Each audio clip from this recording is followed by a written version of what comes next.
Podcast. I'm your host, Mari Riesberg. Over the past several years, I've combined my degrees in acting and somatic psychology to share my sustaining creativity techniques with performers. And now I've decided to share it with a bigger audience that includes you. I believe we are all creative, and this podcast is all about that. I'll be interviewing people from all backgrounds, ages, and creativity experiences to share just how creative we all are. Today, I'll be chatting with Mary Chan, podcast strategist, voice coach, and voiceover artist. Please enjoy Mary Chan.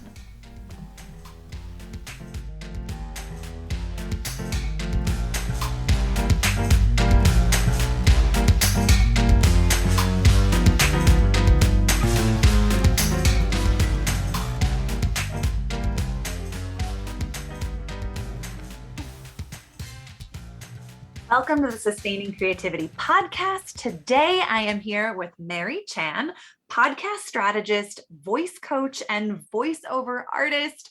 Welcome to the podcast. Thank you, Mari. This is going to be so much fun. I love talking about creativity. Oh my gosh, I do too. And I'm super excited to talk with you about creativity, your background.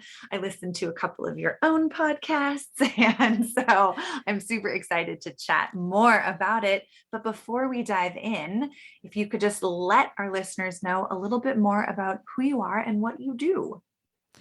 Well, I was born in Vancouver, Canada, and to immigrant parents from Hong Kong and China. So that really brought forth to me my upbringing and how I am today. You know, like over the years growing up, you finally realize like, oh, that really had a significant impact.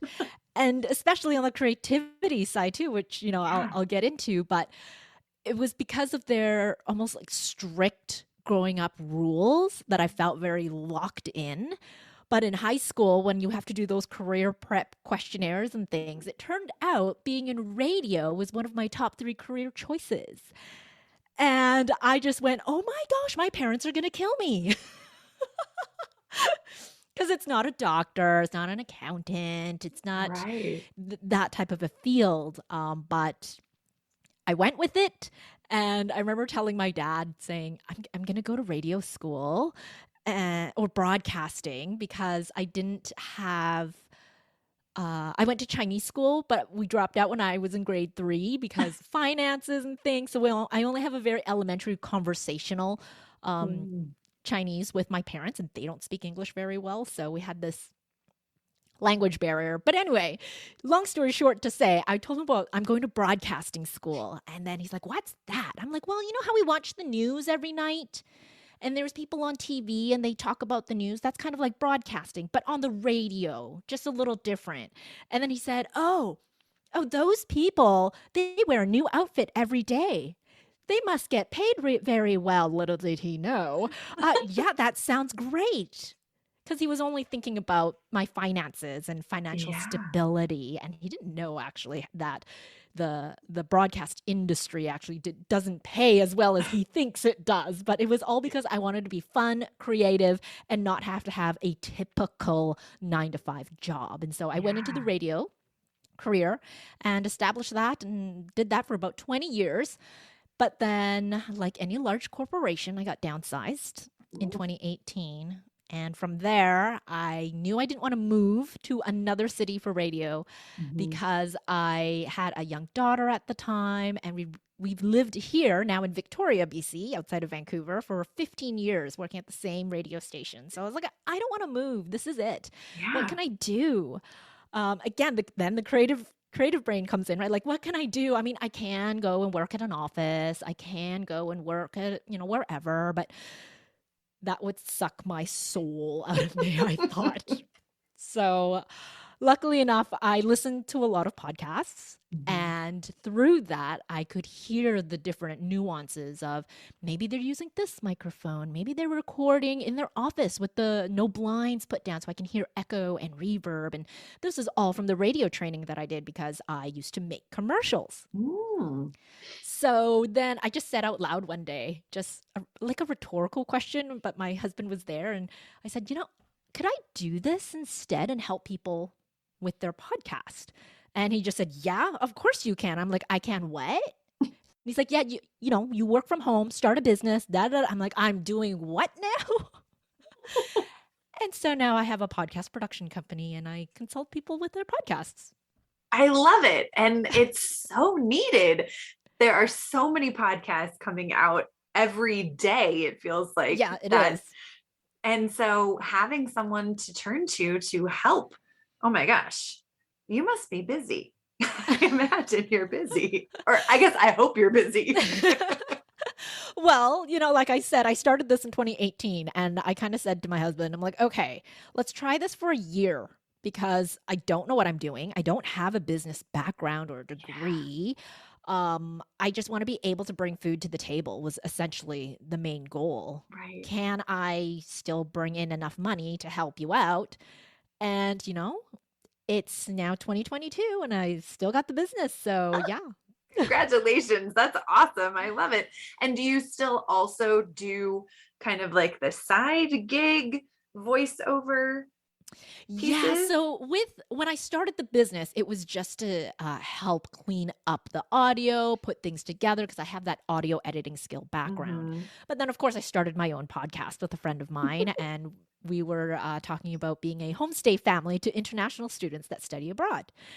And that was really fun to do. And then people, of course, said, well, you've started your own podcast. You know how to edit. Like, how do I then have my own podcast? Yeah. And so I created a program to help people launch their show and fine tune all that blueprint style stuff that apparently I was really good at and I didn't know to help all these other people who are more analytical or more they're more nurturers, and so they're not used to that side of the thinking, and I'm able to help them launch their podcast. But then through that, I do a bit of voice coaching as well because I did that in my radio days. I'm like, I miss helping people bring their voice to life. And again, back in radio, I used to read scripts and commercials, and so I still love doing that. And to be able to coach people on their voices, I still need to be practicing that myself. And so I do the voiceover stuff on the side as well. So podcast intros. I'm a voice for a radio station in a small town in BC. Still, I've been doing that for years. So that's still like one of my clients and e-learning materials. And it's just fun to do. Yeah, I love it. I think like what a creative way to put food on the table, as you said. And it sounds like you have so much fun doing it. I mean, you're so animated talking about it right now. People can't see because they only hear our voices, but yes, you're very animated. It seems like it brings you a lot of joy and you have a lot of fun doing it. And I love it so much. And I think that was the whole point. Like going back to when I was a kid in high school, I did not want to sit at a desk all day, which kind of funny when you work at a radio station, you're still sitting at a desk, but you're having fun doing it. And that was my whole goal. And the same with the podcast business. Yeah. Now, podcasting is meant to be fun. We're having these amazing conversations with people. Like, why do they have to be so buttoned up and stiff tie sort of a thing, right? Like it's meant to be an amazing, fun experience. So I will stop doing things when they no longer become fun for me. Oh, I love that. That's a great barometer or a good like measure of when it's time to move on, when it stops being fun. Nice. Yeah. Well, speaking of fun and creativity, what does it mean to you to be creative? I always thought when I was a kid, being creative meant like being an artist. So like a painter or, working with your hands of making an art piece of some sort. And as I grew older, I realized it's not about that. It's also a creative way of thinking and that you don't necessarily have to produce an item. But, I'm still also very texture oriented and textiles is big for me. So I love to also knit, sew garments, sew my own clothes. And so I am very arts and crafty. And that's where my spark of creativity first came from, was from that. Nice. I love it. It's so interesting how most people's original idea of creativity is the performing artist or the fine artist. And then as they get older, discover creativity is so much bigger than that. For you, when was that shift? When did that happen for you? I don't know if there was an exact moment. Yeah. But I think it was I when I was working more at the radio station and just coming up with ideas for things, because radio budgets were very, very small. And being in a very small market, like we're not Vancouver, Toronto, like LA, New York, our budgets for marketing was very small. So we always had to think outside of the box. And even though I was not in the promotions or marketing department, we're still part of a team. Yeah. And so I'm always coming up with these ideas. I'm like, oh, why don't we do this? Or why don't we try that? And then people are like, you are always thinking up of creative things. And I'm like, that's it's not creative. It's just an idea. And they're like, no, you're a creative thinker. I'm like, oh, I never thought of it that way. I was just thinking, you want an idea? Well, here's some random stuff I'm thinking of, not realizing that not everybody thought that way. Right. And I mean, what an incredible culture to be in, where you could share all of those ideas, whether they were good or terrible or like. That's true. Oh, I mean, like, I gotta say, it depended on who the manager was at the time. Like, I was in that building for 15 years, but Absolutely. Well, that leads me to my next question around kind of challenges, and specifically the creative challenges that you have faced in your career, in your life, and how do you face creative challenges? Yeah, again, in the career wise, I was lucky enough to have a very supportive manager that was with me for a good 12 to 13 of those 15 years in that one building.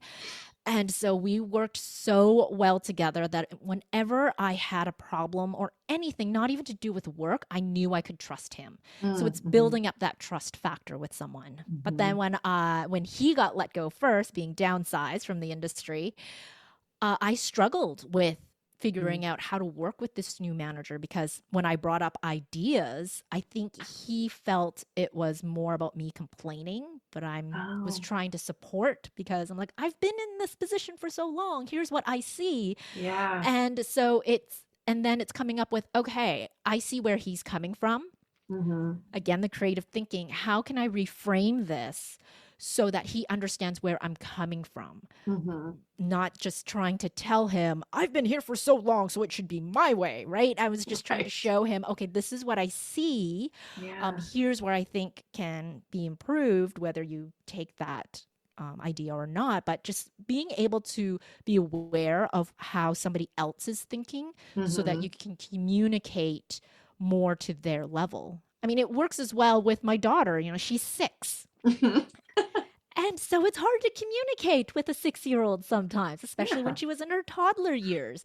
So knowing, okay, how does she communicate? Is it through body language? Is she giving me signs with her tone of voice? Again, being in radio and podcasting, it's all about the tone of voice for me. And explaining to her too, like, this is what I hear from your tone of voice when you speak this way, or from your body language when you turn away from me. It shows that you're sad or you're upset. Is that how you feel right now? How do you feel? And so it's just trying to put yourself in somebody else's shoes, I think. Nice. I also hear like so much curiosity around like, what, I'm so curious how you feel, or here's what it sounds like. You want to tell me if that's right? Or Yeah. Because I don't know. I can make a guess. Right. But I have no way of reading a person's mind. So you got to ask the questions.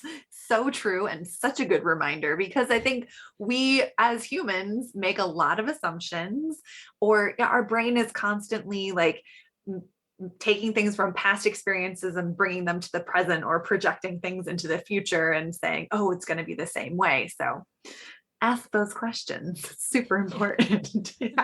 Nice.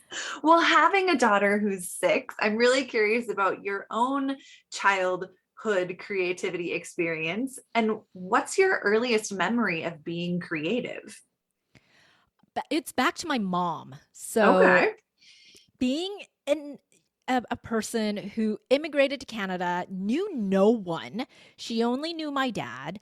And we did not have a lot of finances growing up. And so she got very creative in making games for us, figuring out what to do with the minimal budget that she had. So being in a place where you are struggling financially really brings out your creativity. And even something I remember, we always reuse these tin cans. We had these giant tin cans. They were huge, and they were just they used to be full of crackers. And then when you finished eating them, my mom never threw out the tin cans.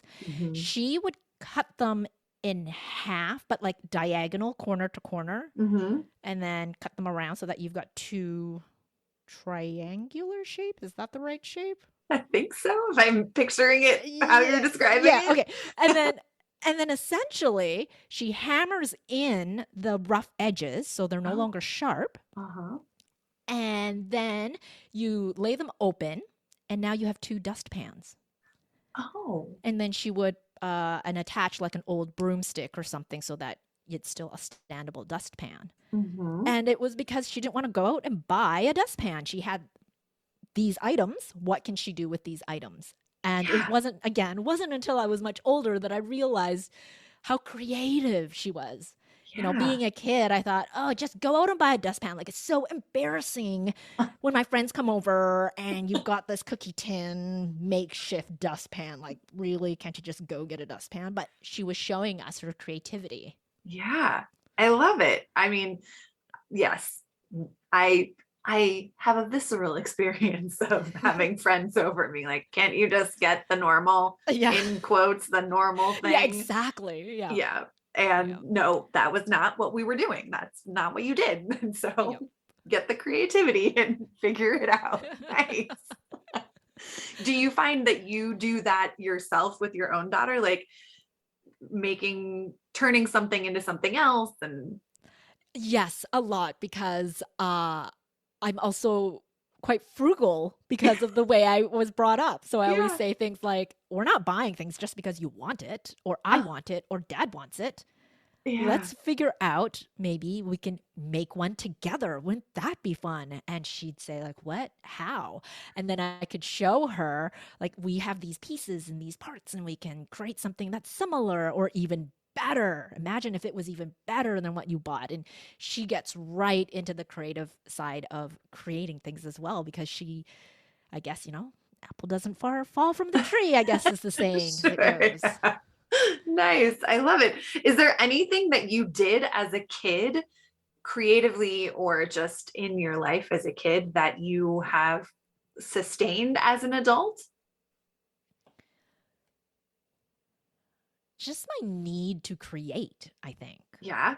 Nice. Right? Like, my mom made these on the back of a calendar. She used to have these cardboard sheets. So at the end of the year, she would always make a board game for us. We'd have dice lying around, and then she'd make a board game. Like, oh, that's fun.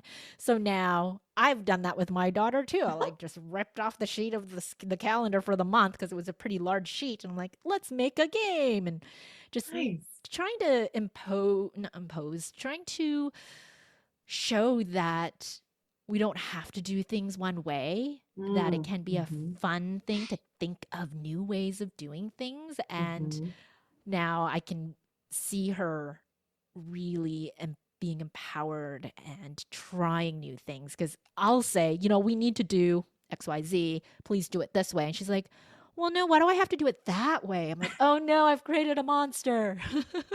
Right. But I love it. Like, what an incredible invitation to flex creativity in so many different areas of your life, not just performing or painting or dancing, and could be literally anywhere. Yes, exactly. And, I have some of the same crafty arts and crafts stuff that I like when I was a little kid. And so I'll impart that with her. Like, I still had a whole bunch of my sticker books from when I was a little girl, because I didn't want to use them. They were too precious.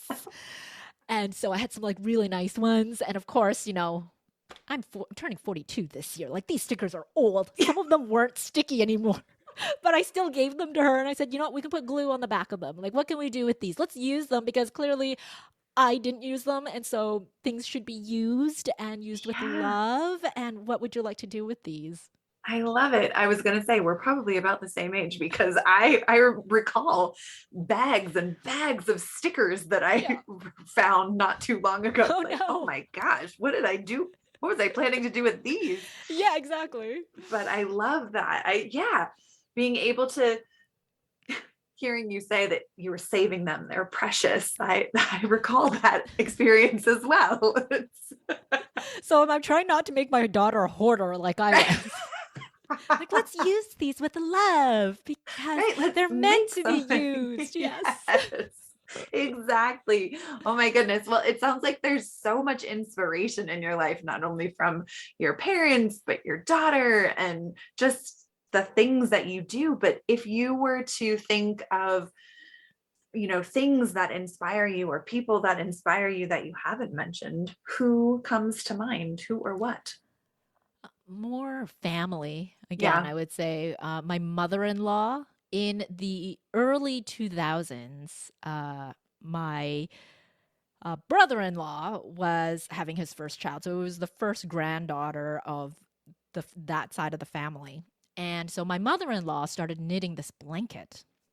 And she was knitting it back and forth, but eventually it looked like a beach ball because she had changed colors. I'm like, this is just fascinating. Like, how did you do this?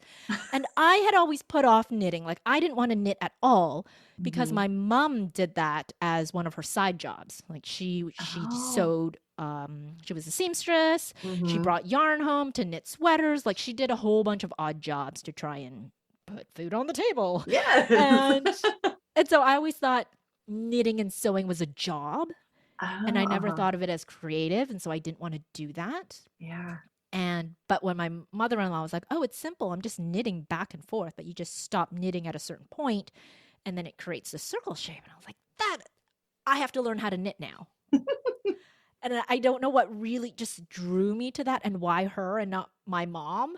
But I was like, okay, the internet is a thing at this point. So I'm like, I'm just going to look it up. And eventually it really caught on. Then she also showed me her love of gardening. And, that's another form of creative expression and flowers and what to plant and the smells and the taste if you're growing food. And so she was a huge inspiration for me in my adult life for figuring out what I want to do as a creative outlet. And so that's where that came from. I love that. And it's so interesting to think that, some things that we see as being a job, we relegate to, oh, that's not creative because that's the job. And yet, aren't all jobs creative, or couldn't they They be? can be if you wanted to. Yeah, like I was saying before, an office 9-to-5 job. I mean, it sounds dull when you say it that way, but it can be creative depending on maybe the department you're in or the industry, or, if you really love problem solving, that can be very creative. So yeah, you can make anything creative.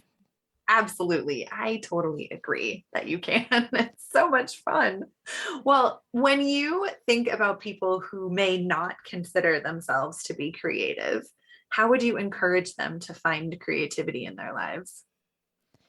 I would let them know that if one thing feels not quite right to you, it's not your thing. So you got to find what is it that brings you that passion. Is it... And sometimes I'll think, okay, the 5 senses. Is it something to do with taste? So maybe do you like cooking? Is it something to do with texture? So for me, it's the knitting, sewing. Is it to do with your eyes? So maybe painting something beautiful. Or is it to do with listening? So maybe creating a podcast. Like there's so many different senses that you can pull from that can be a spark for figuring out what is your creative outlet. I love it. Great reminders and that invitation to go try a lot of things and see what you like best or what you like most. Yeah, exactly. Yeah, it's not like I, just magically fell into knitting or sewing or arts or whatever, right? Like Yeah. I tried pottery, which was really fun, but I'm like, I know this is not for me. I could not make that cup vase thing that I was supposed to. Not for me at all. Like, so I like to draw and doodle, but I am no way an artiste of any sort. I've bought so many paint brushes and different types of paints, watercolors, acrylics. Yeah. uh, they just end up, I end up trying and I'm like, nope, this is not for me. So then I just donate it to an arts and crafts supply shop here locally that, they're glad to take my used, rarely used paints because I knew it wasn't for me. But I think that's such a, like, how great to be able to say, I'm going to try it. Oh, definitely not something that brings me a lot of joy. And that's okay. And I'm going to, move on to something else. Because I think sometimes people can get really stuck or hung up on, oh, I'm choosing this and this has to be it. And where do you think you get that kind of freedom to say, oh, nope, not for me. I'm going to go try something else.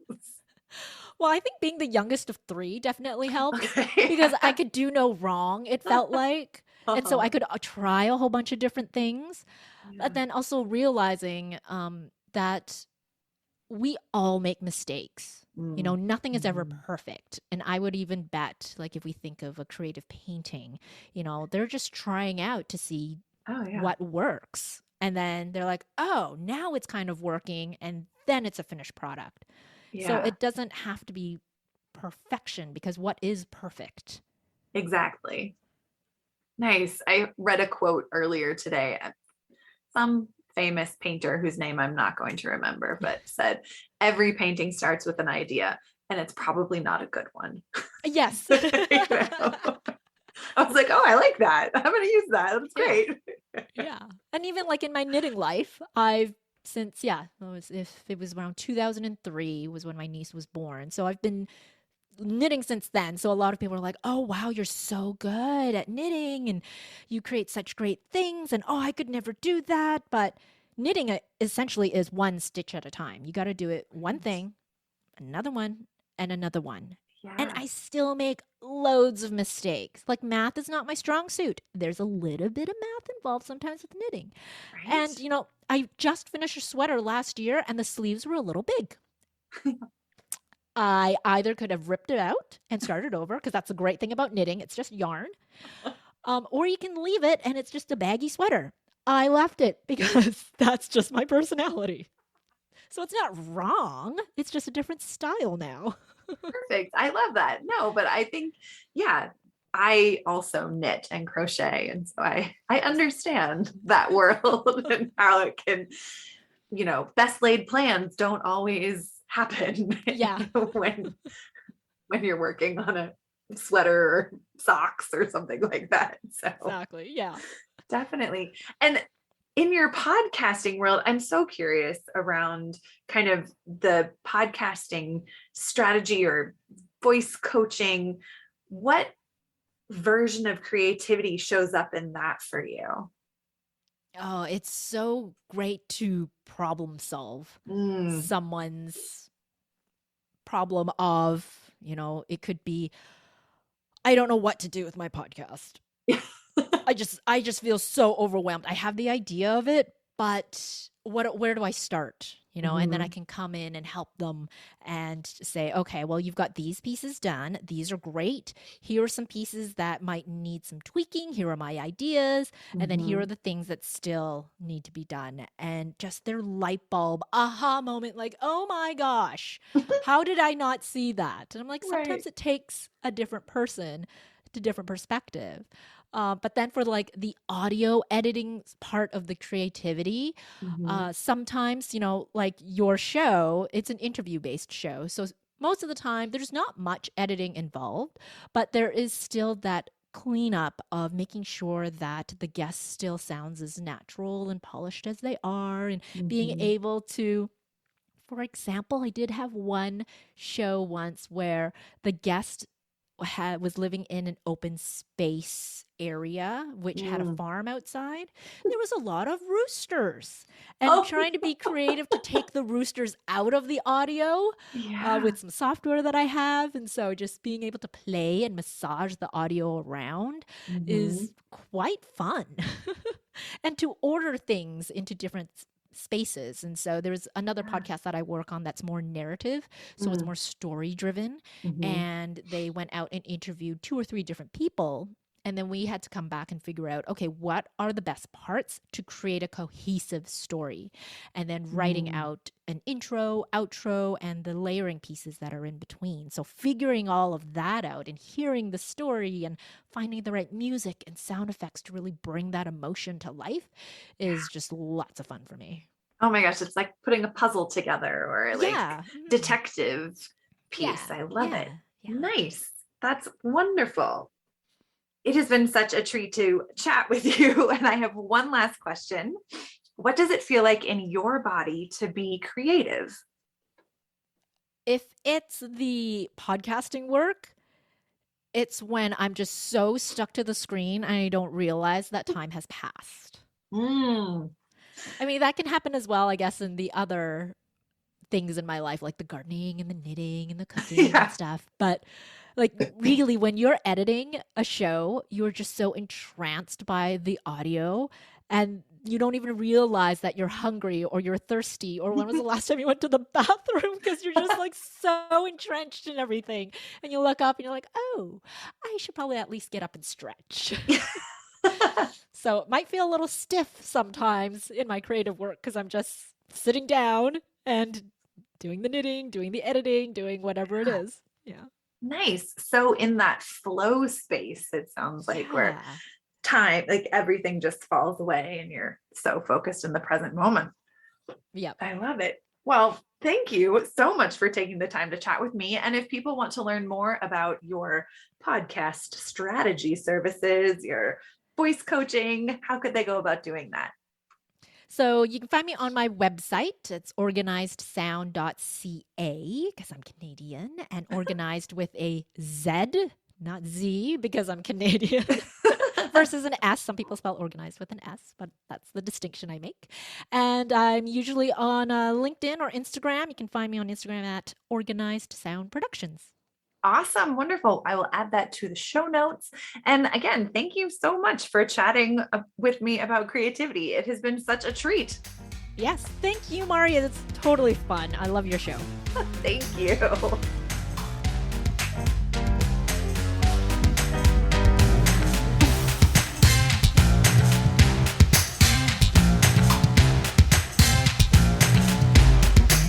Thanks for listening to the Sustaining Creativity Podcast. We'd love to keep in touch, so follow us on Facebook and Instagram. We are at Sustaining Creativity. Make sure to subscribe to the podcast wherever you listen to podcasts. Tag your friends and family so they can listen too. We love to hear from you, so leave your reviews, comments, and questions. Check out our website, sustainingcreativity.com, for upcoming offerings and creativity coaching. Tune in Tuesdays for our next episode.